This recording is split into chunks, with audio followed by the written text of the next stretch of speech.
Hello and welcome to another episode of Wait, This Is Not a Podcast. Isn't Thomas only doing podcasts? Why is this not a podcast?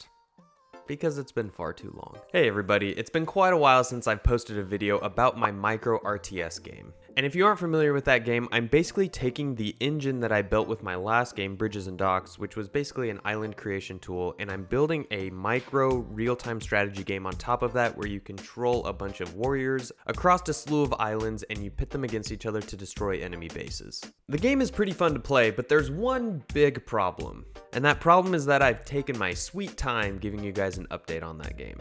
Actually, let me look. YouTube videos 5 months ago. But not actually 5 months. It's more like December 12th. Oh my. 168 days. Oh my gosh.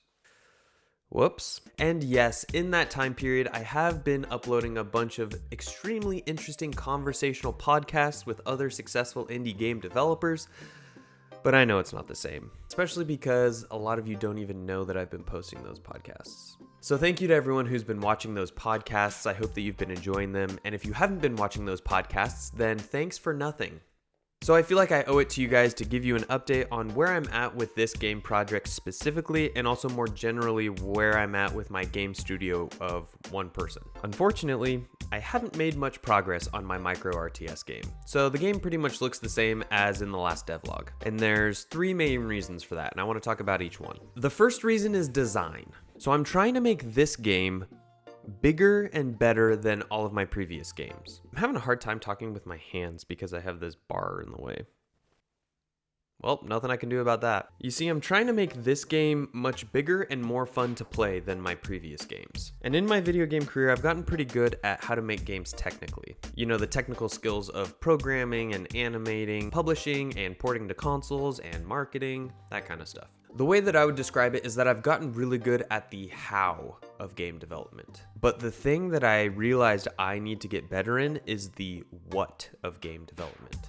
I know how to create a game and launch it. And that's actually not an easy thing to figure out how to do, if I do say so myself. But now I'm facing a different challenge. I'm not good at the what of game development, as in the substance of the game. You know, the direction, the design, the vision. What makes a good player experience? That's what I'm trying to figure out. My first game was a simple local multiplayer game where you just shoot each other. And my second game was really more of a tool or a sandbox where you can create island environments, but it wasn't really a game. So now I'm at the point in my career where I feel like I can make any game that I want to, technically. Like I have the technical skills to be able to produce any game that I want. And now I need to figure out what should I actually make. Because I'm having trouble figuring out what do I want. What do you want? What do you want? It's not that simple. What do you want? So I've been doing a lot of market research, playing games and taking notes, reading good books, a couple of good ones, and just trying to figure out what makes a game fun. Because for my micro RTS game, there's so many different directions that I could take, a lot of different avenues that I could take the design and the gameplay, and it's really difficult for me to pinpoint exactly what the game should be. I'm hitting a bit of a roadblock there. So that's reason number 1 for the delay of these devlogs. Reason number 2 is because I've been traveling a lot. I've had an influx of unique travel opportunities come my way recently, and that travel time is eating into the time that I would spend typically developing video games or creating YouTube videos. And some of those travel opportunities actually add additional videos and games that I'm developing onto my plate. But those are kind of secret right now, and I don't want to talk too much about them. But I'll give you a hint for one of them because I've mentioned it a couple of times. I went to Iceland and I developed a completely new video game for that trip, and the video is going to be really cool. I shot 7 hours of video footage on that trip. So putting that video together is quite the monster, but when it comes out, I'm really excited for it. And there's been a few other trips thrown in there as well. All that to say that travel has been a big impact on my work schedule for the previous few months. And then there's reason number 3. And reason number 3 is both a good thing and a bad thing. The good thing, well, I should probably tell you what it is first. So reason number 3 that these devlogs have been delayed is that I've picked up some part-time contract work. Most of my contract work has been partnering with a game publishing studio and helping them with a lot of their production and platform work. Doing stuff like marketing, sourcing artists, commissioning Steam capsules, giving feedback on demos and builds, setting up Steam pages, applying for showcases, creating pitch decks and game design documents, helping out with their console porting. So basically whatever they need help with. It's been a lot of fun, and I'm not doing it full time, but it has made an impact on my work schedule and the things that I'm able to get done week to week. The good news though is that this has benefited me in 2 major ways. The first one is that it brings in more revenue so that I can extend my financial runway and continue developing video games as my day job. And 2, it gives me great exposure to the ins and outs of how a publisher operates. You know, how they interact with dev studios, how they negotiate deals for which games to publish, timelines, budgets, and marketing skills. It's been a great learning opportunity for me. I've learned a lot of that stuff just working on my own projects, and being able to transfer it there is a cool, employable skill to have. But I'm also learning a lot more there, and I'm excited to apply my new knowledge there into what I'm doing here. And unfortunately, with all of these projects that have been going on in my life, YouTube has gotten the short end of the stick.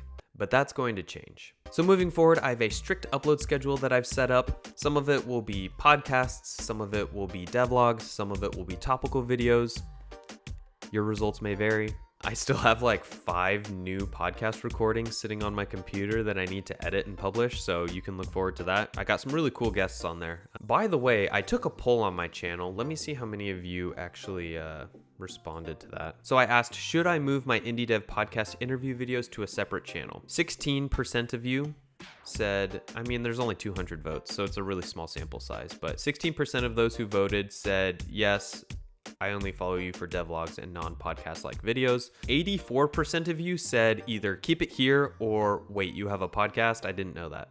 So there you go. The podcast episodes are on Spotify now if you want to listen to them there. That was something that was requested by numerous people, and it's pretty easy for me to do. I was a little hesitant to do it because I want the podcast to be something that helps build up my YouTube channel, but you know, it's there if you want to listen to it on Spotify. And YouTube doesn't really seem to be pushing my podcast episodes as much as my other types of videos. So if you want to be notified when new podcast episodes come out, you can go ahead and hit the bell so that you are notified when new podcast episodes come out. Anyway, what I was saying is I've been juggling a lot of plates, and I feel like YouTube has been the one that I've dropped. But I just want you to know that that doesn't mean that I've stopped doing cool stuff. It's just in the background, and I haven't been able to show it off to you. So expect some cool stuff in the coming weeks. And you know what? Maybe I'll just tell you what they are, just so that you are aware of some of the stuff that I've been working on. Because why not? We're here. Might as well talk about it. So on top of more podcasts, I also have a big video coming about my trip to Iceland and the new video game that I developed for that. And I did some really fun stuff on that trip that I'm excited to show you. That video is going to be a beast to get out the door because I have 7 hours of video footage to go through, but I'm really excited for it to come out. I also have a secret collaboration project that I haven't talked about before, where I partnered with another game studio and we made a small 3D platformer game that's going to be coming out later this summer. Also, as part of my desire to get better at game design, I've started making these small micro game jam type games so that I can get better at creating a tight game loop that's fun. And one of those games is a fishing game, and one is an online multiplayer platformer game where you play as a pizza. I also have a few other videos that I'm working on simultaneously for this channel. One is about working while traveling, and another video will kickstart a new series on this channel where I review interesting game development books, like this one. Let's see, I've also been porting my game Tanks But No Tanks to Nintendo Switch. That should be coming out in a couple weeks. Also, I've made more progress on my course that I'm going to be putting out on procedural generation in Unity. That's something that lots of people have requested, and it should be out this summer. Geez, that's kind of a big list. What the heck am I doing? So all that to say is that I've been spreading myself a little thin. I'm entering a season of finishing a lot of these projects and wrapping them up. So there's a little taste of what you can expect to see in the coming months. As always, feel free to comment below for what you would like to see more of on this channel. I've posted some behind the scenes screenshots and videos for some of these projects on my Patreon if you want to go check that out. And I think that's all she wrote. See you in another 168 days.